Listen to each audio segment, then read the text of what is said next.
Hi hello sweeties welcome to my story world. మైరా మనసులోది పంచుకోవడం కారణంగా భారం దిగిందో లేక ప్రాణం అలసిపోయిందో తెలియదు, కానీ 10 నిమిషాల్లోనే నిద్రలోకి జారుకుంది. ఎప్పుడైతే మైరా నిద్రపోయిందని అర్థమైందో అప్పుడు సంజయ్ మెల్లగా దూరం జరిగి లేచి ల్యాప్టాప్ తీసుకొని సాకేత్ ఇచ్చిన పెన్ డ్రైవ్ తీసుకొని వెళ్ళి బెడ్ లైట్ వెలుగులోనే సోఫాలో కూర్చున్నాడు. ల్యాప్టాప్ పవర్ ఆన్ చేసి పెన్ డ్రైవ్ కనెక్ట్ చేసి దాదాపు అరగంట పాటు మొత్తం ప్రతిదీ చూశాడు. చూడడం మొదలుపెట్టిన క్షణం నుండి పూర్తిగా చూసిన అరగంటకి తన రోమాలు నిక్కబడుచుకొని ఉండటంతో ల్యాప్టాప్ పక్కన పెట్టి ఒక క్షణం నుదురుకు పట్టిన చెమటలు తుడుచుకొని 2 చేతులతో తలపట్టుకొని సంజయ్ అలాగే ఉండిపోయాడు. ఊపిరాడినట్టయింది. కాళ్ళు పట్టుకుంటున్నా, కొందరు బ్రతిమిలాడుతున్నా, వదలమని వేడుకుంటున్నా, ఏడుస్తున్నా కనికరం చూపించలేదు. నిస్సహాయంగా ఉండిపోయిన వాళ్ళు మరికొందరు మధ్యలో కొట్టడం, హింసించడం, ఆ అర్ధనాదాలు అవన్నీ సంజయ్ చెవిలో మారుమ్రోగుతుంటే భరించలేకపోయాడు. చాలా సఫోకేటింగ్గా అనిపించడంతో బాల్కనీ డోర్స్ ఓపెన్ చేసి బయటికి వెళ్ళాడు. 2 నిమిషాలకి విపరీతమైన మంచుగా ఉండటంతో చల్లగాలి తన శరీరాన్ని చుట్టేయడంతో బలంగా ఊపిరి పీల్చుకుని వదిలి ఆఖరిగా వెనక్కి తిరిగి మైరా వైపు ఒక క్షణం చూసి తను ఏడవడం, తనని ఆ కృష్ణకాంత్ కొట్టడం, అలానే ఆఖరిలో మైరా తన తెగువ చూపించడం ఇవన్నీ గుర్తు రావడంతో ముందుకు తిరిగి తాను చూసిన దాదాపు 20 మంది అమ్మాయిల్లో కేవలం మైరా మాత్రమే తెగువ చూపించడంతో ఓ క్షణం ప్రౌడ్గా అనిపించి ప్రతి అమ్మాయి ఇలా ఎందుకు ప్రయత్నించలేదని ఆ అమ్మాయిల మీద కూడా కోపం వస్తుంటే తమాయించుకొని అలానే రైలింగ్ పట్టుకొని గంటపాటు ఉండిపోయాడు. ఫార్వర్డ్ చేసుకుంటూ చూస్తేనే చూడలేకపోయిన తాను ప్రత్యక్షంగా అనుభవించిన వాళ్ళకి ఇంకెంత పెయిన్ఫుల్గా ఉండి ఉంటుంది. ఒక్కరంటే ఒక్కరు కూడా లొంగిపోయి పర్వాలేదు మీకు నచ్చినట్టు చేసుకుని నన్ను వదిలేయండని కాళ్ల బేరానికి రాలేదు. బాధతో నరకం అనుభవిస్తూనే తమను తాము అర్పించుకున్నారు. ప్రతి ఒక్క అమ్మాయి వయసు మైరాకి దగ్గరగా ఉంది. ఒకరికిద్దరు హింసాత్మకంగా ప్రవర్తిస్తూ ఉంటే అల్లాడిపోవడం గుర్తురాగానే తను కళ్ళు ఎర్రగా మారి కన్నీళ్లు చేరాయి. అన్నింటికంటే భరించలేని విషయం ఆఖరిలో వచ్చిన జగన్నాథం వాళ్ళ తల పగలగొట్టి వివస్త్రగా ఉండగానే ఈడ్చుకొని వెళ్ళడం తనని మరింత ఇబ్బంది పెట్టింది, బాధ పెట్టింది. ఈ క్షణం జగన్నాథం బ్రతుకుంటే ఒక క్షణం కూడా ఆలోచించకుండా వెళ్ళి చంపేయాలన్నంత కోపం వచ్చింది. అవతల వాళ్ళు తప్పని తెలిసి తప్పు చేస్తున్నారు, కేవలం వాళ్ళ సుఖం సంతోషం కోసం. కానీ జగన్నాథం బాధతో నలిగిపోతూ కూడా ఆ విషయాన్ని బయట పెట్టకుండా, పైగా వాళ్ళని అలా చూసిన తర్వాత కూడా బ్రతికుండగానే వాళ్ళని చంపి మాయం చేయడం అనేది ఊహించుకోవడానికి కూడా తన వల్ల కాక, నువ్వు ఈ క్షణం బ్రతికి ఉండుంటే ఎందుకు ఇన్నేళ్ళు బ్రతుకున్నానని అనుకోలేదా, క్షణం క్షణం నరకం చూపించి చంపేవాడిని. కానీ నువ్వు చాలా సులువుగా నీ ప్రాణం తీసేసుకున్నావు, చాలా సులువుగా. ఏదైతే నీ మరో కోణం ఈ ప్రపంచానికి తెలియకూడదనుకున్నావో దాన్ని నేను తెలియజేస్తాను, ఖచ్చితంగా తెలియజేస్తాను అని బలంగా నిర్ణయించుకున్నాడు. అంతలో మువ్వల చప్పుడు వినిపించడంతో సంజయ్ ఉలిక్కిపాటుగా వెనక్కి తిరిగి చూశాడు. మైరా కదలడంతో వేగంగా లోపలికి వెళ్ళి బెడ్ మీద కూర్చొని తన భుజం మీద మెల్లగా తడుతూ నిద్రపోయిందని అర్థమయ్యాక వెంటనే ల్యాప్టాప్ తీసుకొని సోఫాలో కూర్చొని తను చేయాలి అనుకున్న పని చేయడం మొదలుపెట్టాడు. దాదాపు తెల్లవారుజామున 5 గంటల వరకు తన పనిని పూర్తి చేసి నిద్ర మత్తన్నదే లేకుండా అంతా ఫినిష్ అయ్యాక తన మొబైల్ కనెక్ట్ చేసి ఎడిట్ చేసిన వీడియోని తన ఫోన్కి సెండ్ చేసుకొని ల్యాప్టాప్ క్లోజ్ చేసి ఎక్కడివి అక్కడ పెట్టి పెన్ డ్రైవ్ చాలా సేఫ్గా దాచి అలాగే సోఫాలో కూర్చొని ఆలోచిస్తూ ఉండిపోయాడు. దాదాపు టైం 6:30 దాటడంతో మైరాకి మెలకు వచ్చి మెల్లగా కదులుతూ పక్కన బెడ్ మీద చేతితో తడిమింది. సంజయ్ తగలకపోవడంతో మెల్లగా కళ్ళు తెరిచింది. సంజయ్ కనిపించకపోవడంతో వెంటనే తల తిప్పి చూడగా సోఫాలో కూర్చొని కనిపించాడు. సంజయ్ కనిపించగానే మనశ్శాంతిగా అనిపించడంతో సంజు అని మత్తుగా పిలిచింది. సంజయ్ మైరా వైపు చూసి అప్పుడే లేచావా, కాసేపు పడుకోకపోయావా అని అన్నాడు. మెలకు వచ్చేసింది. నువ్వేంటప్పుడే లేచేసావు అని మైరా అడిగింది. జస్ట్ ఒక 10 నిమిషాలైంది అంతే, నిన్ను డిస్టర్బ్ చేయడం ఎందుకని ఇలా ఇక్కడ కూర్చున్నాను అని లేచి వెళ్ళాడు. మైరా తన చెయ్యి చాచడంతో సంజయ్ మెల్లగా తన మీదకి ఒరిగి తన తల మీద దీర్ఘంగా నిమిషం పాటు ముద్దు పెట్టుకొని అలానే తనని తన గుండెల్లో దాచేసి ఒక 1/2 నిమిషంకి దూరం జరిగి గుడ్ మార్నింగ్ అని చెప్పాడు. మైరా మొహంలో అన్ని రోజులు చూడని ఒక ప్రశాంతత కనిపించటంతో అలా చూస్తూ ఉండగా మైరా నవ్వుతూ గుడ్ మార్నింగ్ అని చెప్పింది. లేచి ఫ్రెష్ అవ్, కాఫీ తీసుకొస్తాను అని సంజయ్ చెప్పాడు. నువ్వు చేస్తావా అని మైరా అడిగింది. సంజయ్ చిన్న నవ్వుతో నీకు రాదుగా అని అన్నాడు. పర్లేదు, నేను కూడా నేర్చుకున్నానుగా, నువ్వు చాలాసార్లు తాగావు కదా అని మైరా అడిగింది. అసలు నీ ముందు మాస్టర్ చెఫ్ కూడా పనికిరాడు, అంత బాగా చేస్తున్నావు. కాకపోతే ఇప్పుడు నీకు బాగోలేదు కదా, అందుకే భర్తగా సేవ చేసి నీ దగ్గర మార్కులు కొట్టేద్దామని ట్రై చేస్తున్నా. ఈసారికి ఇలా కానిచ్చేద్దాం అని సంజయ్ నవ్వాడు. మైరా చిన్నగా నవ్వి మూతి తిప్పి, ఏడిపిస్తున్నావు కదా, ఏదో ఒకరోజు మైరా నీ చేతి కాఫీ తాగకపోతే నేను బ్రతికి ఉండడం వేస్ట్ అని అనే రోజు వస్తుంది అని లేచి ఫ్రెష్ అవ్వడానికి వెళ్ళింది. సంజయ్ అదే నవ్వుతూ రూమ్లో నుండి బయటకు వచ్చేసరికి హాల్లో ఆలోచిస్తూ కూర్చొని ఉన్న రాజీవ్ కనిపించాడు. రాజీవ్ని చూడగానే దగ్గరికి వెళ్ళిన సంజయ్, అప్పుడే లేచావేంట్రా అని అడిగాడు. ఇప్పుడే లేచాలే అని రాజీవ్ అన్నాడు. తన కళ్ళు చూసి తను నిద్రపోలేదని సంజయ్కి అర్థమై కాఫీ తెస్తాను అని వెళ్ళాడు. 10 నిమిషాలకి సంజయ్ కప్ టీపాయ్ మీద పెట్టి తాగురా అని అన్నాడు. రాజీవ్ కాఫీ కప్ తీసుకొని సిప్ చేస్తూ మైరా ఏమైనా మాట్లాడిందా అని అడిగాడు.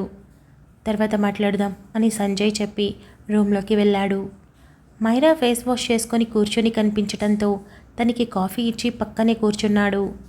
మైరా కాఫీ తాగుతూ, పర్లేదు, ఫ్యూచర్లో మన దగ్గర ₹1 లేకపోయినా కేఫ్ పెట్టుకొని హ్యాపీగా బ్రతికేయొచ్చు అని అనింది. సంజయ్ చిన్న నవ్వుతో, ఎంత సంపాదిస్తున్నా నిన్ను ప్రిన్సెస్లా చూసుకుంటానులే, డోంట్ వరీ అని అన్నాడు. మైరా నవ్వి, నో, నేను నిన్ను అర్థం చేసుకోవడం మొదలుపెట్టిన క్షణమే నాకు అర్థమైపోయింది. నువ్వు నన్ను ప్రతి సిచ్యువేషన్లో ప్రిన్సెస్లానే చూస్తున్నావని. కాకపోతే నేను చూసిన కోణం వేరు అని అనింది. సంజయ్ కాఫీ తాగుతూనే, మైరా సారీ అని చెప్పాడు. ఎందుకు అని మైరా అడిగింది.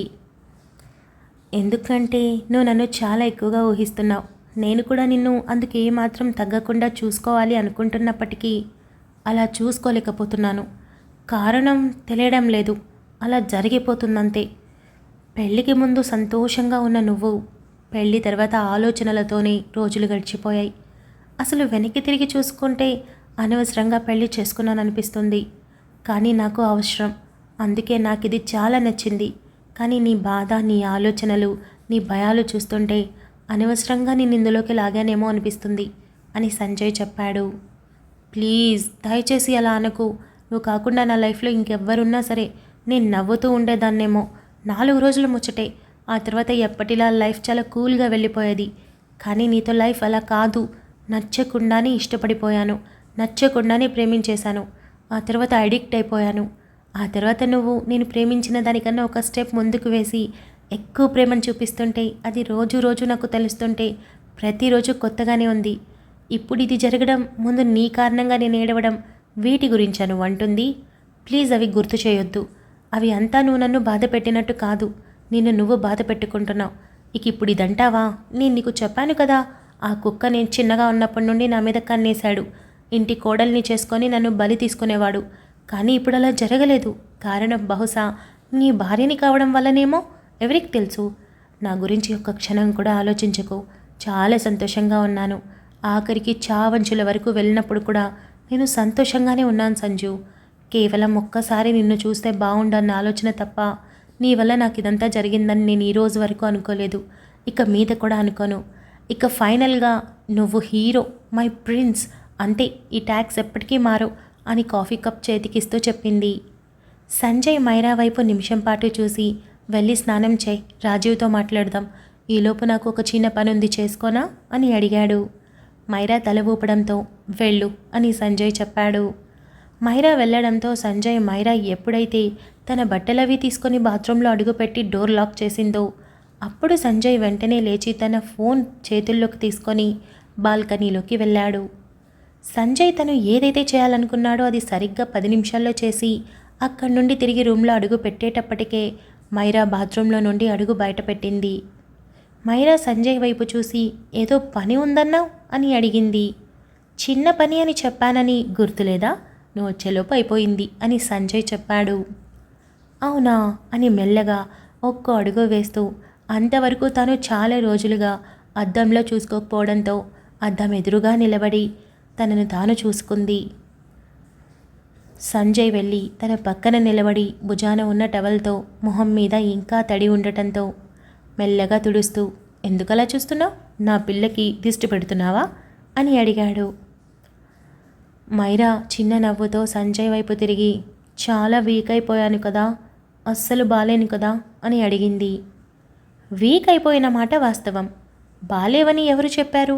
ఒకసారి బాగా చూడు అని అద్దం వైపు తిప్పి సంజయ్ తన వెనక చేరి నవ్వుతూ స్మైల్ ప్లీజ్ అని అన్నాడు. అలా అనగానే మైరా చిన్న స్మైల్ చేయడంతో చూడు ముద్దుగుమ్మలా ఉంది, కావాలని ఇలా చెప్పించుకోవడం కోసమే కదా అలా అన్నా అని అడిగాడు. మైరా అదే చిన్న నవ్వుతో అక్కడి నుండి వెళ్ళి బెడ్ మీద కూర్చొని కథలు చెప్పకు, బాగా అర్థమవుతుంది, నేను చాలా చాలా వీక్ అయిపోవడం వల్ల అసలేమీ బాగోలేను అని చెప్పింది. పోనీ అలానే అనుకుందాం, అలా ఉన్న బ్యూటీని ఈ అందగాడు ఇష్టపడి మరీ పెళ్లి చేసుకున్నాడంటే నువ్వు అదృష్టవంతురాలివే అని అన్నాడు. మైరా టవల్ సంజయ్ మీద విసిరి ఈడియట్, కాసేపు గారం చేయొచ్చుగా అని అడిగింది. సంజయ్ నవ్వుతూ దానికోసం మనం ఒక టైం ఫిక్స్ అవుదాం, అప్పుడు ఎంత కావాలంటే అంత గారాబం చేస్తాను, ప్రస్తుతం టిఫిన్ చేద్దామా అని అడిగాడు. నువ్వింకా ఫ్రెష్ అవ్వలేదు కదా అని మైరా అడిగింది. అయిపోతే పోలా 5 minutes, కానీ నేను హాల్లోకి తీసుకొని వెళ్ళి కూర్చోబెడతాను, రాజీవ్తో మాట్లాడుతూ ఉండు, అలా ఫ్రెష్ అయి ఇలా వచ్చేస్తా అని సంజయ్ మైరాని మెల్లగా లేపి నడుద్దామా అని అడిగాడు. నడుద్దాం అని మైరా అనింది. సంజయ్ మెల్లగా తనని రూమ్లో నుండి బయటికి తీసుకొచ్చి ఒక్కో మెట్టు మెల్లగా దిగేలా చేసి తీసుకుని వెళ్ళి సోఫాలో కూర్చోబెట్టాడు. గుడ్ మార్నింగ్ అని రాజీవ్ చెప్పడంతో గుడ్ మార్నింగ్ అని మైరా చెప్పింది. మాట్లాడుతూ ఉండండి 5 minutes అని సంజయ్ ఫ్రెష్ అవ్వడానికి వెళ్ళాడు. ఏంటి తెగ చించేస్తున్నా అని మైరా అడిగింది. రాజీవ్ చిన్న నవ్వుతో మైరా నువ్వు ఇలానే మాట్లాడతావా, అంటే నేను నిన్ను గమనించిన దాని ప్రకారం అయితే ఎప్పుడూ ఏడ్చేదానివి లేదా గొడవకి వెళ్ళిపోయేదానివి, అంతేకాని ఈ మధ్యలో ఈ మాటలైతే నేను అస్సలు వినలేదు అని అన్నాడు. నువ్వు ముందే ఇంటికి వచ్చి ఉంటే అన్నీ తెలిసేది, నిన్నెవరు దాక్కొని వెనక తిరగమన్నారు, పెట్రోల్ దండగా అని మైరా అనింది. రాజీవ్ మళ్ళీ నవ్వేస్తూ ఇప్పుడు ఎలా ఉంది, అంతా ఓకేనా, బాడీ అంతా ఫ్రీగా ఉందా అని అడిగాడు. పర్లేదు బాగానే ఉందిలే, నువ్వు చెప్పు ఎలా ఉన్నావు అని మైరా అడిగింది. అదేంటి అలా అడిగావు అని రాజీవ్ అడిగాడు. మైరా చిన్న నవ్వుతో రాజీవ్ నేను నీకంటే చిన్నదాన్నే కావచ్చు, కానీ మరీ వేరేదాన్నైతే కాదు, మొహంలో చూసి నువ్వు ఎంత మాత్రం సంతోషంగా ఉన్నావో కనిపెట్టగలను, మనుషులం కదా, ఎమోషన్స్ బట్టి అర్థం చేసుకుంటాం, నువ్వు నవ్వుతున్నావు, సరదాగా మాట్లాడుతున్నావు, సంజయ్ని కలిసినందుకు చాలా చాలా సంతోషంగా ఉన్నావు, కానీ ఎక్కడో నీ మొహంలో విపరీతమైన బాధ కనిపిస్తోంది, మాట్లాడుతూ సైలెంట్ అయిపోతావు, లేదా మాట్లాడే ముందు దీర్ఘంగా ఆలోచిస్తూ కూర్చుంటావు, లేదా మాట్లాడాక మళ్ళీ అదే దీర్ఘాలోచనలోకి వెళ్ళిపోతావు, ఏమైంది, ఎనీ ప్రాబ్లం, అంటే వాళ్ళ వల్ల నీకేమైనా సమస్యనా అని మైరా అడిగింది. రాజీవ్ అలాగే చూస్తూ మోస్ట్లీ నీకు పరిచయమైన వాళ్ళంతా నీకు ఫిదా అయిపోతారు, నేను కూడా ఆల్రెడీ అయిపోయాను, బట్ ఇప్పుడు ఇంకా అయిపోవాలనిపిస్తుంది, ఇంత మంచి క్యూటీ పైతో ఇన్నాళ్ళు ఫ్రెండ్షిప్ వదులుకున్నాను అని అన్నాడు. కథలు చెప్పకుండా ముందు మ్యాటర్ చెప్పు, తర్వాత నన్ను పొగిడే ప్రోగ్రాం పెద్ద సభ ఏర్పాటు చేస్తాను, అక్కడ చెప్దువు గాని అని మైరా అనింది. చెప్తాను మైరా, కానీ నేను చెప్పే ముందు నువ్వు నీ మనసులో ఉన్నది పంచుకో, నీలో ఉన్న బర్డెన్ బయటికి తీసేయి, అప్పుడు నేను కూడా బయటపడతాను అని రాజీవ్ అన్నాడు. నీకు ఇంకా సంజు చెప్పలేదా? అవునులే, చాలా పద్దుపోయింది కదా, బహుశా అందుకే నీతో షేర్ చేయలేదనుకుంటా, రాత్రి మొత్తం మాట్లాడాను, ఇప్పుడు మనసు కాస్త తేలికగా ఉంది అని మైరా చెప్పింది. నిజంగానా అని రాజీవ్ అడిగాడు. నిజం చెప్తున్నాను, నా మనసులో ఏదైతే ఉందో అదంతా నేను సంజుకి చెప్పాను, కావాలంటే నీతో కూడా షేర్ చేస్తాను, కానీ ముందు నీ మనసులో ఏముందో అది బయటపెట్టు అని మైరా అడిగింది. అంతలో సంజయ్ వస్తూ కనిపించటంతో ఇద్దరూ తన వైపు చూసి అదిగో వస్తున్నాడు, నీ గురించి మొత్తం తెలిసినా దాచిన మహానుభావుడు అని చిన్నగా అనడంతో రాజీవ్ నవ్వాడు. సంజయ్ కిందకి రాగానే మైరా దగ్గరికి వెళ్ళి వంగి ఇటు తిరుగు అని మొహం తన వైపు తిప్పుకుని ఒక స్టిక్కర్ తన కనుబొమ్మల మధ్య పెట్టి ఇప్పుడు ఓకే అని కూర్చొని టిఫిన్ ఆర్డర్ చేశాను, ఇంకో 10 minutesలో వచ్చేస్తుంది అని అన్నాడు. చూడు అసలేం జరగనట్టు, ఆయన మైండ్లో ఏమీ నడవనట్లు ఎంత బిల్డప్ ఇస్తున్నాడో అని మైరా మరోసారి చిన్నగా అనడంతో ఈసారి రాజీవ్ గట్టిగా నవ్వేశాడు. ఏం జరుగుతుంది ఇక్కడ అని సంజయ్ అడిగాడు. ఏదో ఒకటి జరుగుతుందిలే అని మైరా అనింది. సంజయ్ గుర్రుగా చూస్తూ రే ఏం జరుగుతుందిరా ఇక్కడ అని రాజీవ్ వైపు చూశాడు. అవన్నీ తర్వాత మనం ఒక పార్టీ, రాజీవ్ వేరే పార్టీ, అడుగుతుంటే ఏం చెప్పట్లేదు, ఎందుకు అదోలా ఉంటున్నాడో, ఏమైందో అడిగితే తర్వాత చెప్తా మళ్ళీ చెప్తా నీ మనసులో ఉన్నది నువ్వు బయట పెట్టాక చెప్తా అని వంకలు చెప్తున్నాడు అని మైరా చెప్పింది. సంజయ్ చిన్న స్మైల్ చేయడంతో, నవ్వు బాబు నవ్వు, మీ ఇద్దరు ఎందుకు ఫ్రెండ్స్ అయ్యారో ఇప్పుడు అర్థమవుతుంది. నచ్చితే మాట్లాడతారు, లేదంటే ఒక నవ్వు నవ్వి సరిపెడతారు. ఒకేలాగా ఉన్నారిద్దరు అని మైరా తల విదిలించింది. సంజు, మైరా నీతో మాట్లాడిందా అని రాజీవ్ అడిగాడు. నమ్మకమే లేదు కదా నీకు? నిజంగా నువ్వు నా ఫ్రెండ్ కానే కాదు అని మైరా అనింది. సంజయ్ నవ్వుతూ, షేర్ చేసింది అందుకే. నిన్నటి వరకు నోరు మూసుకొని ఉన్న నోరు ఈరోజు అంతలా మీద పడుతుంది. మనసులో ఉన్నదంతా బయటకొచ్చింది కదా, కాస్త ప్రాణం తేలిక పడింది అని చెప్పాడు. ఏం జరిగింది అని మైరా కాస్త నార్మల్గా ఉండటంతో తన ముందే రాజీవ్ అడిగాడు. సంజయ్ జరిగింది సింపుల్గా 2 నిమిషాల్లో చెప్పేశాడు. Oh my god Myra, I'm so proud of you. అందరు అమ్మాయిలు నీలాగే ఉండాలి. ఎవడో వస్తాడు కాపాడుతాడని ఎదురు చూడకుండా పోరాడడానికి ప్రయత్నించావు. ఆ మాత్రం డిఫెన్స్ చేసుకోవాలి అని రాజీవ్ అన్నాడు. అది మాకు తెలుసులే, ముందు నువ్వు చెప్పు ఎందుకలా ఉన్నావు అని మైరా అప్పటికే హాస్పిటల్లో నుండి రాజీవ్ని గమనించి అడగాలని ఉన్నా అడగలేక 1-2 సార్లు అలా అర్థమయ్యి కానట్టు అడిగినా బయట పెట్టకుండా రాజీవ్ మాట దాటడంతో ఇక ఇప్పుడు కాస్త గట్టిగా అడిగింది. అంకుల్ ఈ విషయం వల్లే చనిపోయారు, సూసైడ్ చేసుకొని అని సంజయ్ అన్నాడు.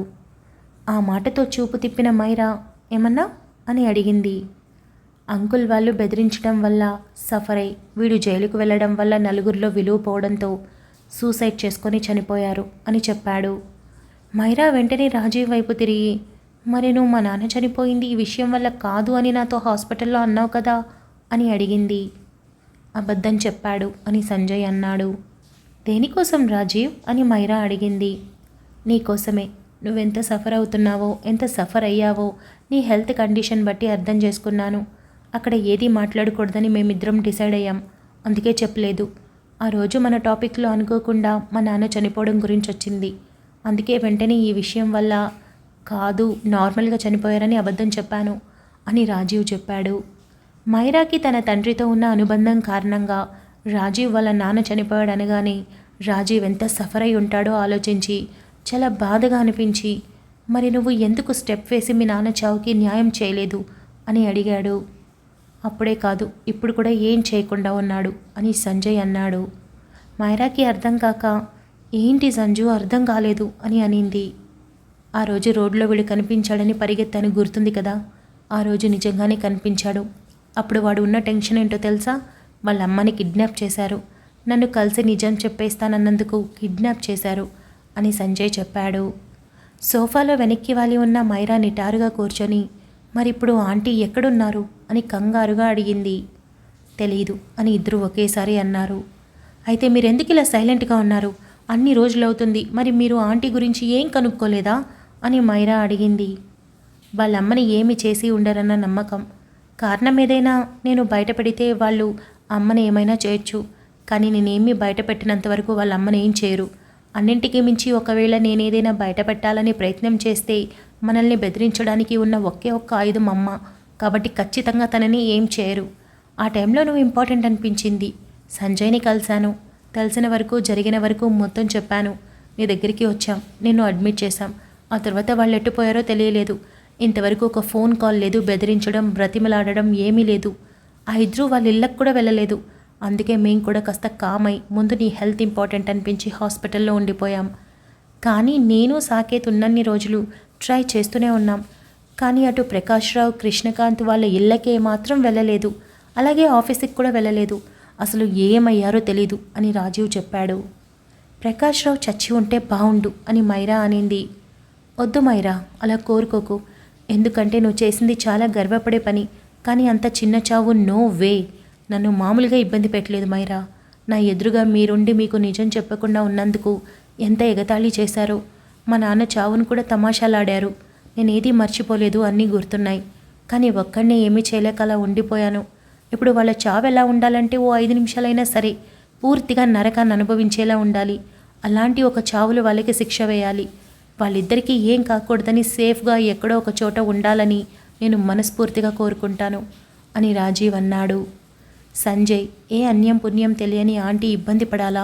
ఏదో ఒకటి చేయి సంజు అని సంజయ్ వైపు చూసింది. సంజయ్ లేచి వెళ్ళి టీవీ ఆన్ చేశాడు. నేనేం మాట్లాడుతున్నానో నువ్వేం చేస్తున్నావు సంజు అని మైరా సీరియస్గా అనింది. సంజయ్ తిరిగి కూర్చొని రిమోట్ చేతుల్లోకి తీసుకోవడంతో, సంజు నీకేమైనా పిచ్చెక్కిందా? నేను మాట్లాడుతుంటే టీవీ పెడుతున్నావు? ఇక్కడ జరుగుతున్న కాన్వర్జేషన్ ఏంటి? నువ్వు చేస్తున్న పిచ్చి పనులేంటి? నాకు తిక్కలేపకు అని మైరా అరుస్తూ ఉండగానే సంజయ్ ఛానల్ పెట్టగానే ఆ ఛానల్లో కృష్ణకాంత్, ప్రకాష్ రావ్ అనే పేర్లు తన చెవిలో పడగానే అటు మైరా ఇటు రాజీవ్ ఆశ్చర్యంగా తల తిప్పి టీవీ వైపు చూశారు. Thank you so much for listening guys. Update నచ్చినట్టయితే లైక్ చేయండి, షేర్ చేయండి, కమెంట్ చేయండి, అలానే సబ్స్క్రైబ్ చేసుకోండి.